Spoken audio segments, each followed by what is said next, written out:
Hello friends, festival season शुरू हो चुका है। इसके साथ ही शुरू हो चुका है मिठाइयों का भी सीजन। बहुत सारी मिठाइयाँ बनाते हैं हम घर पे और बाहर से भी मंगाते हैं। मिठाइयों के साथ में मंगाया जाता है खोया, या तो हम खोए की मिठाइयाँ मंगाते हैं, हम घर पे मिठाइयाँ बनाते हैं और हमें खोए की जरूरत पड़ती है जो हम मार्केट से मंगाते हैं खोया। लेकिन जैसा कि आपको पता है कि आजकल बाजार के खोए में बहुत मिलावट रहती है और प्योर खोया मिलना आजकल बहुत मुश्किल हो गया है। तो इसीलिए आज की वीडियो में मैं बता रही हूँ खोया घर पर कैसे बनता है। बहुत ही आसानी से हम खोया घर पे बना सकते हैं और बिल्कुल बाजार जैसा महीन और सॉफ्ट खोया हम घर पे बना के तैयार कर सकते हैं बड़ी आसानी से। तो चलिए इसे बनाना शुरू करते हैं।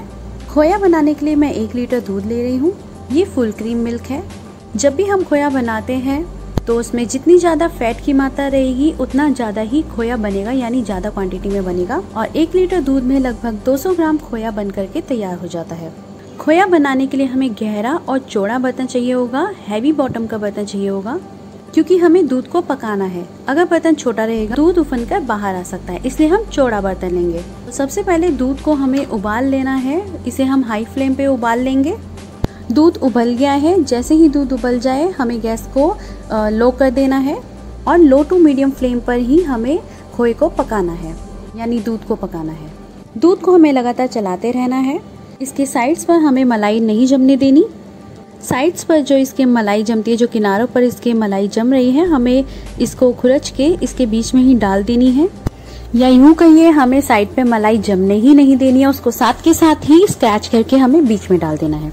दूध को उबलते हुए लगभग 15 मिनट हो गए हैं। लो टू मीडियम पर ही मैं उबाल रही हूँ। 1-1 मिनट में मैं दूध को चला रही हूँ, यानी 1 से 2 मिनट के बीच में हमें दूध को चलाते रहना है। दूध थोड़ा सा गाढ़ा भी हो गया है। दूध को हम हाई फ्लेम पर भी पका सकते हैं, लेकिन तब हमें दूध को लगातार ही चलाना होगा। हम उसे जरा भी छोड़ नहीं सकते, क्योंकि वो उफन के बाहर भी आ सकता है और तली पर भी लग सकता है। कड़छी को तली से चलाना है ताकि दूध तली पर ना लगे, कि अगर दूध जल गया तो उसके अंदर से एक महक आने लगेगी जले हुए दूध की।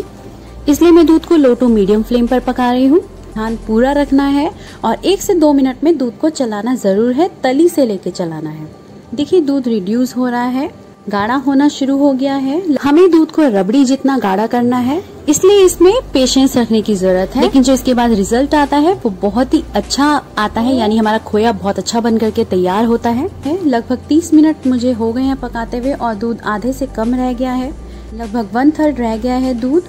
तो यहाँ हमें बहुत ध्यान देना है, दूध को बिल्कुल भी नहीं छोड़ना है, लगातार चलाते रहना है, यानी 1 से 2 मिनट के गैप में भी नहीं पकाना, हमें कंटिन्यूटी में कड़छी को चलाना है।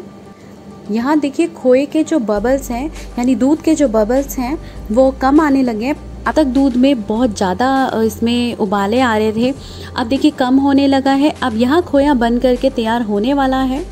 यहाँ हमें नीचे नहीं लगने देना है। देखिए जो दूध की तली है वो साफ दिखाई देने लगी है और जो खोया है वो एक जगह इकट्ठा होने लगा है।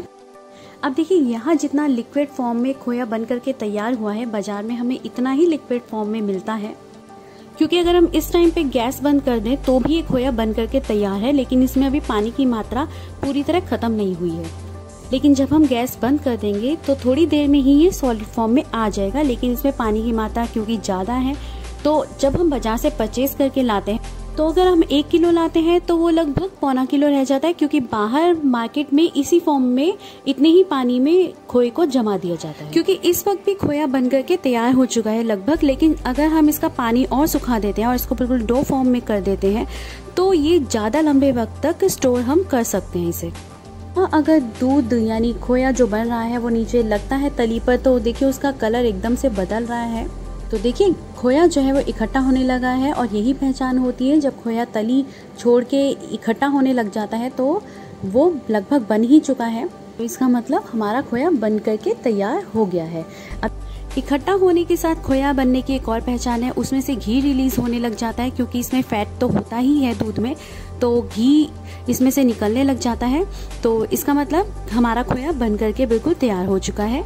अब ये देखिए एक तरफ मैंने खोए को इकट्ठा कर लिया है।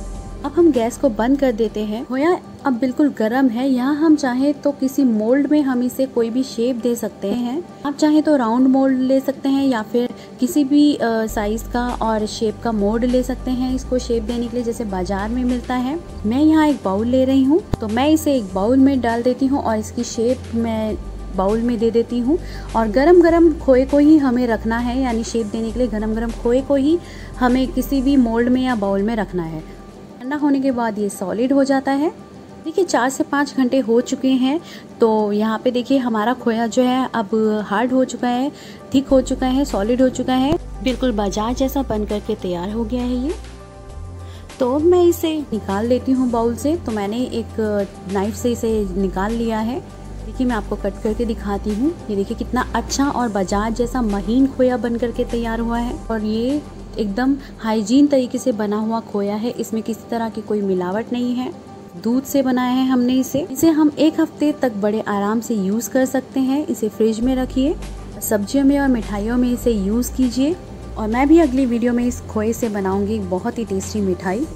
1 लीटर दूध को पकाने में लगभग मुझे 45 मिनट से 50 मिनट लगे हैं। अब वक्त है रेसिपी से रिलेटेड टिप्स का। देखिए दूध आप नॉर्मल मिल्क भी ले सकते हैं, बट उसमें मलाई डाल दीजिए तो जो फैट की मात्रा दूध में बढ़ जाएगी, तो भी खोया ज्यादा क्वांटिटी में बनेगा। दूसरी टिप है कि दूध आप उबला हुआ भी ले सकते हैं। दूध को हमें बॉईल तो करना ही होता है, तो आप उबला हुआ दूध भी इस्तेमाल कर सकते हैं। आप भी इस रेसिपी को जरूर ट्राई कीजिए और ज्यादा से ज्यादा लोगों को शेयर कीजिए, ताकि वो भी इस मेथड से घर पर ही फ्रेश और बिना मिलावट का खोया बनाए। रेसिपी से रिलेटेड क्वेरी आप मुझे कमेंट सेक्शन में पूछ सकते हैं।